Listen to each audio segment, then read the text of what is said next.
So friends, আপনি যদি gaming এর জন্য সেরা কনফিগারেশনের আপনি একটি পিসি বিল্ড করতে চান, তাহলে আমি যে নিচে কনফিগারেশনটি আপনাদের সঙ্গে শেয়ার করছি সেটা দিয়ে আপনারা কিন্তু একটি সুন্দর পিসি আপনাদের বাজেটের মধ্যে কিন্তু বিল্ড করতে পারবেন। তো আমাদের সবার প্রথমে কি ফলো করতে হবে? প্রসেসর। ঠিক আছে, প্রসেসর বা সিপিইউ আমাদের এটা আমরা পছন্দ করতে পারি AMD Ryzen 5 5600X, অথবা আপনারা যদি ইন্টেলের নিতে চান তাহলে ইন্টেল Core i5 12600K এটা নিতে পারেন। ভালো পারফরমেন্স এবং মাল্টি থ্রেডেড গেমিং এর জন্য কিন্তু এটা উপযুক্ত রয়েছে। ঠিক আছে, আর গ্রাফিক্স কার্ড বা আপনারা জিপিইউ কোনটা নেবেন?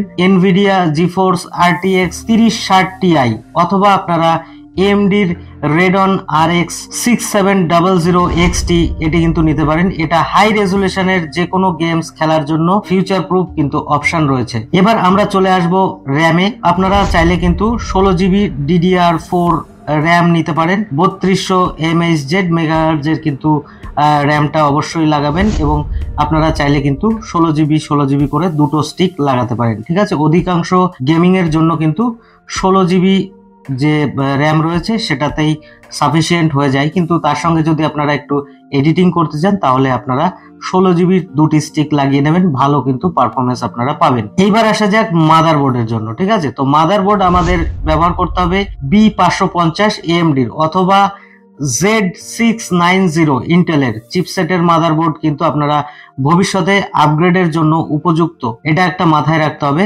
এমন কোনো মাদারবোর্ড ইউজ করবেন না যেটা ফিউচারে আপনারা চাইলে আপগ্রেড করতে পারবেন না। এবার আমাদের যদি স্টোরেজের কথা আসতে হয় তাহলে আপনারা 500GB NVMe SSD অবশ্যই ইউজ করবেন, এবং তার সঙ্গে কিন্তু সেকেন্ডারি স্টোরেজ হিসাবে 1TB হার্ড ডিস্ক ইউজ করতে পারেন, যেটা নর্মাল SSD হতে পারে, একটু প্রাইসে কিন্তু কম হয়ে যাবে।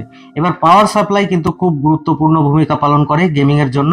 তো সেই জন্য পাওয়ার সাপ্লাইটা কিন্তু 650 ওয়াটের 18+ বোন সার্টিফাইড PSU টা ব্যবহার করবেন, যেটা কিন্তু পর্যাপ্ত শক্তি সরবরাহ এবং স্থায়িত্বটা অনেক বেশি থাকে। তো কেসের কথা বলতে গেলে এয়ারফ্লেক্স পর্যাপ্ত স্পেস সহ মিড টাওয়ার কেস, যেটা কিন্তু খুবই ভালো একটি কেস।